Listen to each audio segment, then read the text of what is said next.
Hallelujah. खुदावंद भला है और उसकी शफकत अबदी है, आमीन।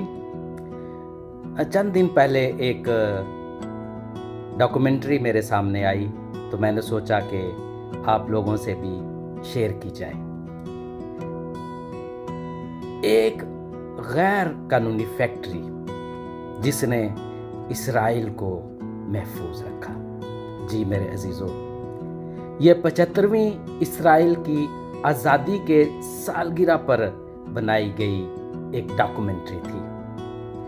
ये डॉक्यूमेंट्री या कहानी ऐसे नौजवानों की थी जिन्होंने अपनी जिंदगियों को खतरा में डाला।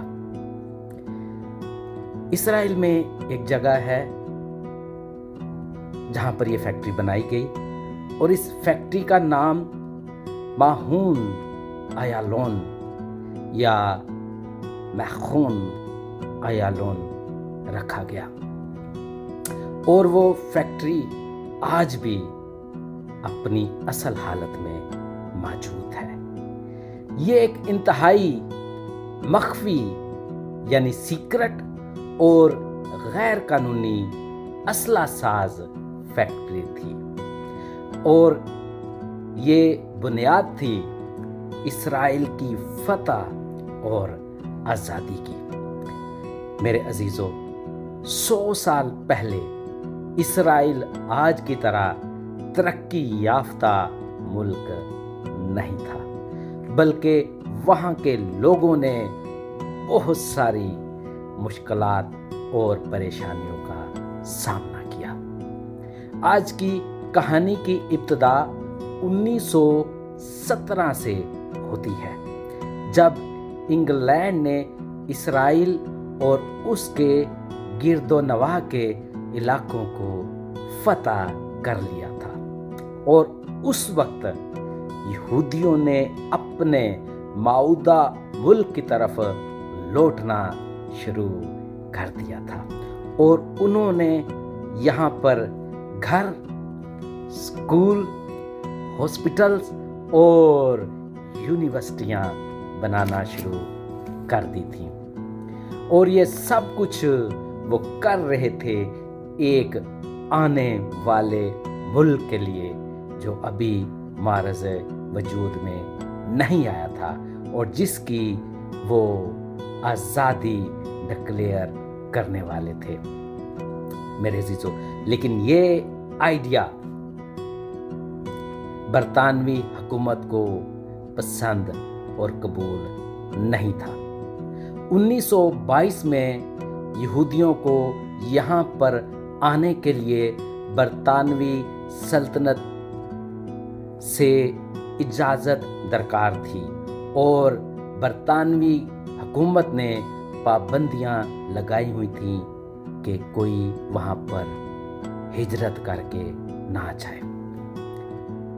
1938 से 1945 में 6 मिलियन यहूदियों को कत्ल किया गया, जिसको हॉलोकॉस्ट कहते हैं, और उन पर पाबंदी लगाई गई कि वो इस्राइल नहीं जा सकते थे। लेकिन यहूदियों ने इन पाबंदियों के बावजूद गैर कानूनी इलीगल तरीका से यहाँ पर आना शुरू कर दिया और आने वाले वक्त के लिए अपने आप को तैयार करना शुरू कर दिया। और वो जानते थे कि वो एक दिन अपने मुल्क की आज़ादी को डिक्लेयर करेंगे और अपने आप को अरबों से लड़ने के लिए भी वो तैयार कर रहे थे, क्योंकि वो समझते थे कि अरबों के बीच में आज़ाद इस्राएली हुकूमत बनाना बहुत ही मुश्किल काम था। और उस वक्त बरतानवी हुकूमत ने यह हुक्म दे रखा था कि अगर कोई यहूदी पकड़ा जाए जो कि आज़ादी की तहरीक में काम करता या उसके लिए सरगर्म हो तो उसे मार दिया जाए। इसलिए इस फैक्ट्री को बनाने के लिए इंतहाई खुफिया तौर से इसको बनाना ज़रूरी था।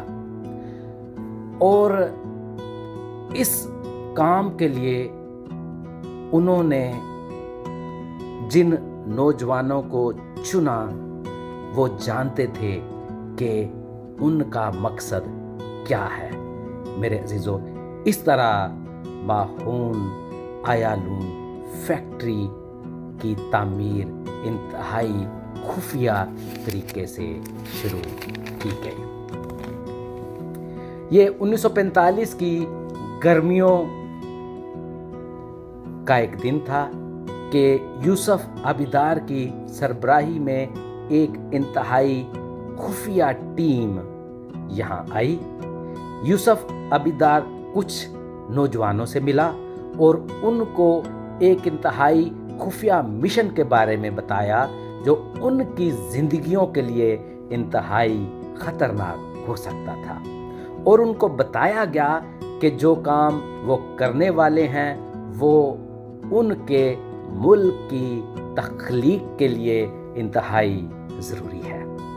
और उन नौजवानों को उस मिशन के बारे में उस वक्त तक नहीं बताया जाएगा जब तक वो उसको कबूल करने की हामी ना भर लें। उस ग्रुप में जितने नौजवान थे उन्होंने इसको मुतफ़िक़ा तौर पर कबूल किया। उस वक्त यूसुफ आबिदार ने उन्हें आने वाली जंग और बनने वाली आर्मी के बारे में बताया। उस वक्त कुछ असला बनाना उन्होंने शुरू कर दिया था, लेकिन उनके पास वाफिर मिकदार में गोलियां यानी बुलेट्स दस्तयाब नहीं थीं। और फिर माहून आयालून फैक्ट्री की बुनियाद रखी गई।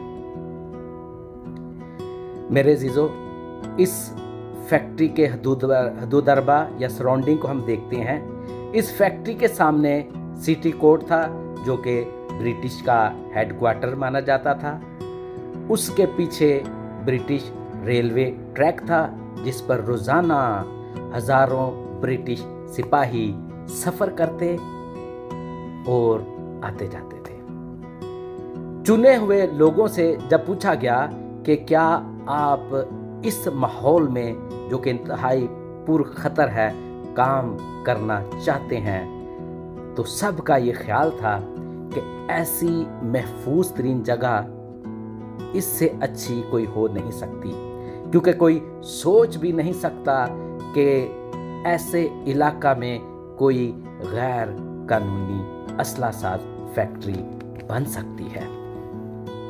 यहाँ अंडरग्राउंड इलीगल सीक्रेट फैक्ट्री बनाई गई जिसके ऊपर एक बहुत ही खूबसूरत टाउन आबाद किया गया।